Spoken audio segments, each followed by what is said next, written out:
भारत की औद्योगिक राजधानी कहा जाता था, क्या वो फिर से अपनी खोई हुई साख पाने की राह पर चल पड़ी? पिछले 2 महीने में राज्य में जिस तरह की हलचल देखी गई, चाहे वो बड़े निवेश की घोषणाएं हों या फिर औद्योगिक क्षेत्रों में नई गतिविधियां, उसने एक नई बहस छेड़ ली है कि क्या कोलकाता फिर से इकोनॉमिक हब बनने जा रहा है।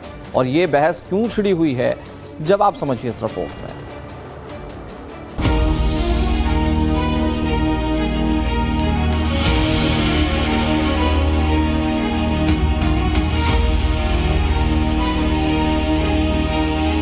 बंगाल का गौरव लौटने का आरंभ हो गया है।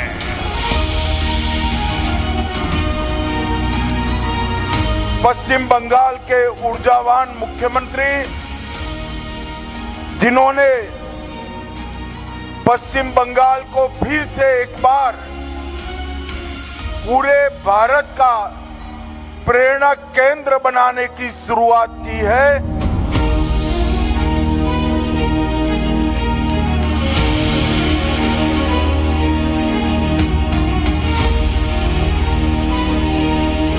बंगाल में सब इंडस्ट्रियलिस्ट, बिजनेसमैन पूरा देश से आकर बंगाल को बदल कीजिए।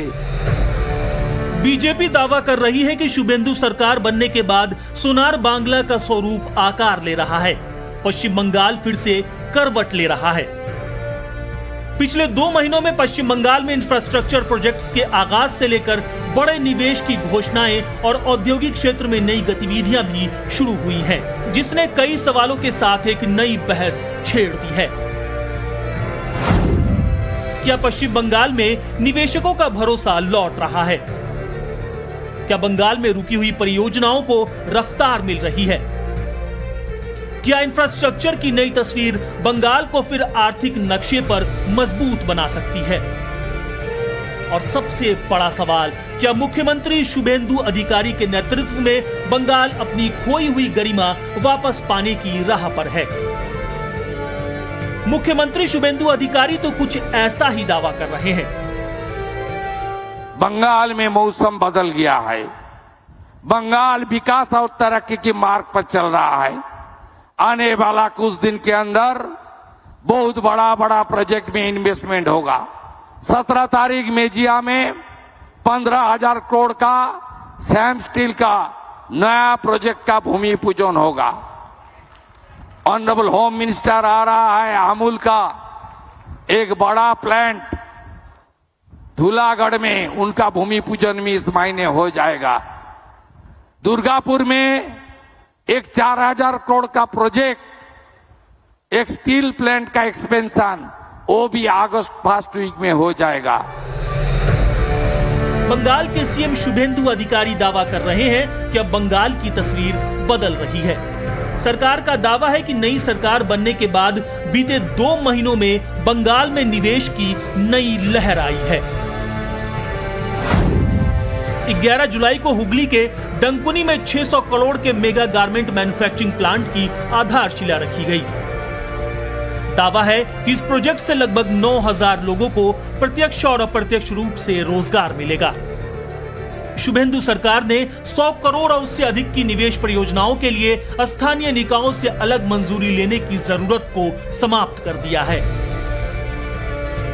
शुभेंदु अधिकारी की सरकार के मिशन विकसित बंगाल के तहत इंफ्रास्ट्रक्चर और औद्योगिकीकरण पर मेन फोकस रखा गया है। पश्चिम बंगाल सरकार डॉक्टर श्यामा प्रसाद मुखर्जी का जो सपना था, वो सपना पूरा करेगा। और मोदी जी का जो स्लोगन है, विकास भी होगा, विरासत भी होगा, उसी मार्ग पर सरकार चलेगा। बंगाल में सब इंडस्ट्रियलिस्ट, बिजनेसमैन पूरा देश से आकर बंगाल को बदल कीजिए। विकसित बांग्ला के अपने मिशन को अंजाम तक पहुंचाने के लिए शुभेंदु अधिकारी की सरकार का फोकस खास करके 3 चीजें ठीक करने पर है। शुभेंदु अधिकारी ने खुद कहा, राज्य में लॉ एंड ऑर्डर ठीक करेंगे, सिंडिकेट माफिया राज को दूर करेंगे, इंडस्ट्री बिजनेस फ्रेंडली माहौल बनाएंगे। देखिए, जब सिंडिकेट खत्म होगा, जब भय मुक्त समाज होगा, भय मुक्त बंगाल होगा, तो यहाँ इन्वेस्टमेंट आएगा, तो सिंडिकेट तो खत्म करना ही होगा। सिर्फ नए निवेश ही नहीं बल्कि राज्य की पुरानी रीढ़ रही जूट इंडस्ट्री को भी शुभेंदु सरकार ने लाइफलाइन दी है। वर्षों से बंद पड़ी जूट मिलों को फिर से खोलने का फैसला राज्य की औद्योगिक नीति में एक बड़ा टर्निंग पॉइंट माना जा रहा है। इस फैसले से 20,000 से अधिक जूट श्रमिकों को दोबारा रोजगार मिलेगा।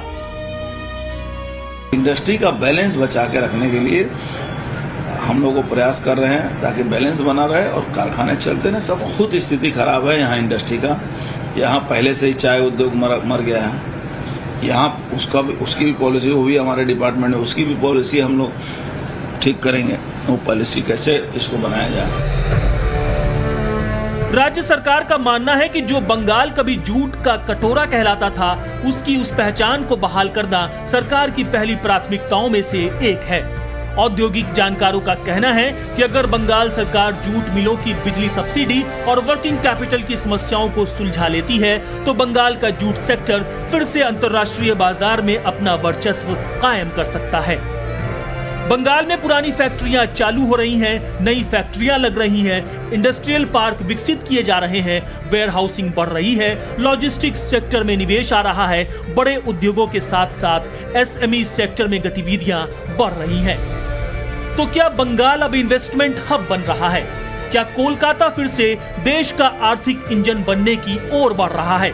पिछले महीने अपने बंगाल दौरे में पीएम मोदी ने भी बंगाल की विकास यात्रा के शुभारंभ का दावा किया, तो वहीं सीएम शुभेंदु अधिकारी भी पीएम मोदी की गारंटी को पूरा करने का संकल्प दोहरा रहे हैं। बंगाल के भविष्य की एक ऐसी यात्रा शुरू हो रही है जहां विकास, अटूट विश्वास और नई उम्मीदें कदम से कदम मिलाकर चलेगी। बंगाल में विकास और काम होगा। मोदी जी का गारंटी पूरा करने का काम ये भाजपा सरकार करेगा। बीजेपी का दावा है कि बंगाल में बदलाव की शुरुआत हो चुकी है। पार्टी का कहना है कि उद्योगों का भरोसा लौट रहा है, रोजगार बढ़ेगा और आने वाले वर्षों में बंगाल आर्थिक रूप से नई ऊंचाइयों पर पहुंचेगा। बीजेपी कह रही है कि बंगाल की विकास यात्रा शुरू हो चुकी है और सरकारी स्तर पर इंफ्रास्ट्रक्चर की तस्वीर बदलने की कोशिश दिखाई दे रही है।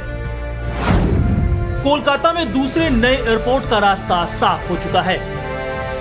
कोलकाता से लगभग 50 किलोमीटर उत्तर में स्थित कल्याणी के पास एक ग्रीनफील्ड हवाई अड्डे का ऐलान हो चुका है। इसके अलावा पुरुलिया, बालूरघाट और मालदा में नए एयरपोर्ट का निर्माण होगा। तो वहीं कूच बिहार में एविएशन फैसिलिटी का विस्तार किया जा रहा है। आने वाला दिन में नया एयरपोर्ट बन रहा है कल्याणी में। कोलाईकुंडा, हासीपारा में एयरपोर्ट और ऑपरेशनल हो जाएगा। बालूरघाट, मालदा, पुरुलिया में नया एयरपोर्ट बन जाएगा। दादन, पात्रोबाड़ और कुल्पी साउथ 24 में नया सी पोर्ट बन जाएगा। और डाउनकुनी से लुधियाना तक एक फ्रेट कॉरिडोर रेल बना रहा है। और सिलीगुड़ी से कलकत्ता एयरपोर्ट तक नेताजी मार्ग एनएच बना रहा है। सोनार बांग्ला के अपने चुनावी वादे को पूरा करने के लिए डबल इंजन की सरकार इंफ्रास्ट्रक्चर पर बड़ा निवेश कर रही है। रेल, राष्ट्रीय राजमार्ग, फ्रेट कॉरिडोर और कनेक्टिविटी को मजबूत किया जा रहा है। पिछले महीने जब पीएम मोदी बंगाल दौरे पर पहुंचे तो उन्होंने कई विकास परियोजनाओं का उद्घाटन और शिलान्यास किया,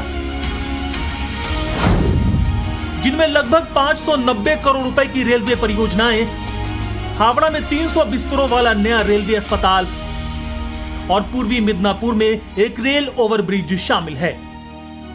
उन्होंने प्रधानमंत्री ग्राम सड़क योजना के तहत 49 ग्रामीण सड़क परियोजनाओं की भी शुरुआत की, जिनकी कुल लंबाई 315 किलोमीटर से ज्यादा होगी।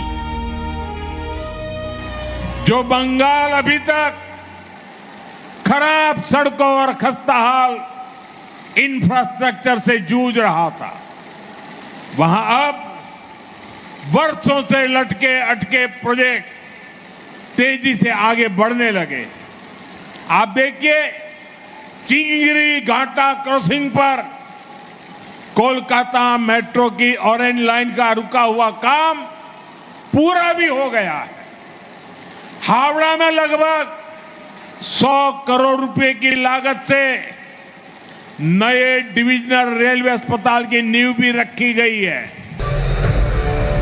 निवेश से लेकर इंफ्रास्ट्रक्चर और कनेक्टिविटी पर फोकस के साथ ही शुभेंदु अधिकारी की सरकार लोक कल्याणकारी योजना पर भी खास तौर पर ध्यान दे रही है। राज्य की पात्र महिलाओं को आत्मनिर्भर बनाने के लिए हर महीने 3000 की वित्तीय सहायता वाली अन्नपूर्णा योजना लागू की है। दावा है कि इसमें 1,30,00,000 महिलाओं का रजिस्ट्रेशन हो चुका है। इसके अलावा सरकारी बसों में महिलाओं के लिए मुफ्त यात्रा जैसी वेलफेयर स्कीम भी लागू की है। राज्य में लखपति दीदी मिशन, उज्ज्वला 3.0, वरिष्ठ नागरिकों और वंचित वर्गों के लिए सामाजिक सुरक्षा योजनाओं को भी जमीनी स्तर पर तेजी से लागू किया जा रहा है। इतने कम समय में भारतीय जनता पार्टी के मुख्यमंत्री शुभेंदु अधिकारी ने अन्नपूर्णा योजना शुरू कर दी है, लागू हो गई। उज्ज्वला 3.0 लागू हो गई है। महिलाओं के और छात्राओं के लिए बस में फ्री मुसाफरी जमीन पर उतर चुकी है। लखपति दीदी मिशन चालू हो गया है। आयुष्मान भारत 5 लाख तक का गरीब का मुफ्त इलाज भी आज जमीन पर उतर गया है। नॉर्थ बंगाल में कैंसर के अस्पताल का निर्माण शुरू हो गया है। बीएसएफ को बाढ़ बनाने के लिए भूमि देने का काम समाप्त हो गया है। सोशल सिक्योरिटी के साथ साथ लॉ एंड ऑर्डर पर भी शुभेंदु अधिकारी का पूरा फोकस है। West Bengal maintenance of public order amendment bill 2026 के जरिए गुंडों पर नकेल कसने और घुसपैठियों को निकालने की प्रक्रिया शुरू हो चुकी है। तो वहीं दुर्गा सुरक्षा स्क्वाड माताओं और बहनों की सुरक्षा के लिए तैनात है। West Bengal maintenance of public order amendment bill 2026 अब पारित हो चुका है। हमने वादा किया था गुंडों को उल्टा लटकाकर सीधा करने का। आज ये बिल उस दिशा में पहला कदम बन चुका है। घुसपैठियों को चिन्हित करना और निकालने की शुरुआत हो गई है और दुर्गा सुरक्षा स्क्वाड माताओं बहनों को सुरक्षित करने के लिए तैयार है। मैं नहीं मानता किसी भी राज्य सरकार ने इतने कम समय में ये सारे वादे पूरे किए होंगे। बंगाल में गिरफ्तारी के बाद बाहुबलियों और गुंडों की सार्वजनिक परेड हो रही है। किसी अपराधी के हाथों में हथकड़ी और कमर में रस्सी बांधकर पुलिस घुमा रही है। हालांकि इसे लेकर विवाद भी हुआ। गाज अवैध बांग्लादेशी और रोहिंग्या घुसपैठियों पर भी गिर रही है। इनके खिलाफ डिटेक्ट, डिलीट और डिपोर्ट नीति के तहत सख्त कार्रवाई की जा रही है। तो वहीं बंगाल सरकार ने बांग्लादेश बॉर्डर पर बाड़बंदी के लिए बीएसएफ को 142.79 एकड़ से अधिक जमीन भी दे दी है। हमारे पीछे जो आप लोग देख रहे हैं वो हर कोई बांग्लादेशी नागरिक है जो किसी न किसी समय जो है बांग्लादेश से भारत में आया था और अवैध तरीके से न सिर्फ रह रहे थे लेकिन सालों से यहाँ पर अपना घर बसाकर काम भी कर रहे थे। एसआईआर के बाद हमने देखा था कि किस तरह से लोगों में एक डर था। जो अवैध तरीके से लोग रह रहे थे वो फिर एक बार बांग्लादेश वापस जाना शुरू कर दिए थे। लेकिन अब पश्चिम बंगाल में जो है सरकार बदल गई है। बीजेपी की सरकार बनने के बाद ये साफ कर दिया गया है एक ऑर्डर को जारी करते हुए कि बंगाल के हर जिले में होल्डिंग सेंटर बनाए जाएंगे और उस होल्डिंग सेंटर में रोहिंग्या हो या फिर कोई बांग्लादेशी नागरिक जो यहाँ पर रहते हैं उन्हें जो है होल्डिंग सेंटर में रखा जाएगा और फिर उसके बाद उन्हें बांग्लादेश वापस भेज दिया जाएगा। पश्चिम बंगाल की सरकार यूनिफॉर्म सिविल कोड की ओर भी कदम बढ़ा चुकी है। इस प्रस्तावित कानून को विधानसभा के अगस्त सत्र में पेश किए जाने की उम्मीद है। शुक्रवार को एक नोटिफिकेशन जारी कर राज्य सरकार ने ड्राफ्ट की समीक्षा और इसे फाइनल करने के लिए सुप्रीम कोर्ट की रिटायर्ड जस्टिस रंजना प्रकाश देसाई की अध्यक्षता में 9 सदस्यीय एक्सपर्ट कमेटी का गठन किया है। सुप्रीम कोर्ट का रिटायर्ड जस्टिस रंजना देसाई का कमेटी हो गया है। कमेटी काम शुरू करेगा, आज तुरंत आ जाएगा। दूसरा प्रदेश में यूसीसी लागू हो गया है। ये एक ही देश है, एक ही कानून रहेगा, 2 कानून नहीं रहेगा। मान के चलिए क्लियर, क्रिस्टल क्लियर है। उधर कांग्रेस नेता अधीर रंजन चौधरी यूसीसी लागू करने को लेकर सवाल उठा रहे हैं। कह रहे हैं कि यूसीसी लागू होने से अल्पसंख्यकों के अधिकारों के हनन की गुंजाइश बनेगी, तो पलटवार में बीजेपी एक देश एक कानून पर जोर दे रही है। शादी ब्याह इस मुद्दे पे ये है, पर्सनल लॉ जिसको कहते हैं, ये सारी चीज एक एक समुदाय की एक एक किस्म के होते हैं। इसलिए हमारी दबाव पे आके ये आज की सरकार कह रही है कि इस शेड्यूल कास्ट को यहाँ से अलग रखेंगे। लेकिन मैं ये भी चाहता हूं कि हमारे देश में और भी बहुत सारे अल्पसंख्यक है, बहुत सारे लोग हैं जिनका अलग बोली है, अलग संस्कृति है। सारे चीज को मद्देनजर यूसीसी पारित करना चाहिए। एक देश में एक कानून रहेगा और कानून सबके लिए बराबर है। बहुत सारे स्टेट में हम लोग कोशिश किया, पश्चिम बंगाल में भी हो रहे हैं और होकर रहेगा। जिससे भारतीय जनता पार्टी का मांग नहीं है। आप किसी भी शिक्षित लोग से बात कर लीजिए, किसी भी इंसान से बात कर लीजिए जो कॉलेज तक नहीं पहुंचा है, ये होना चाहिए कि नहीं होना चाहिए, सब लोग एक ही बात करें। शुभेंदु सरकार का कहना है कि कानून व्यवस्था को मजबूत करने और नीतिगत स्पष्टता का मकसद सिर्फ प्रशासनिक सुधार नहीं बल्कि निवेशकों का भरोसा भी बढ़ाना है।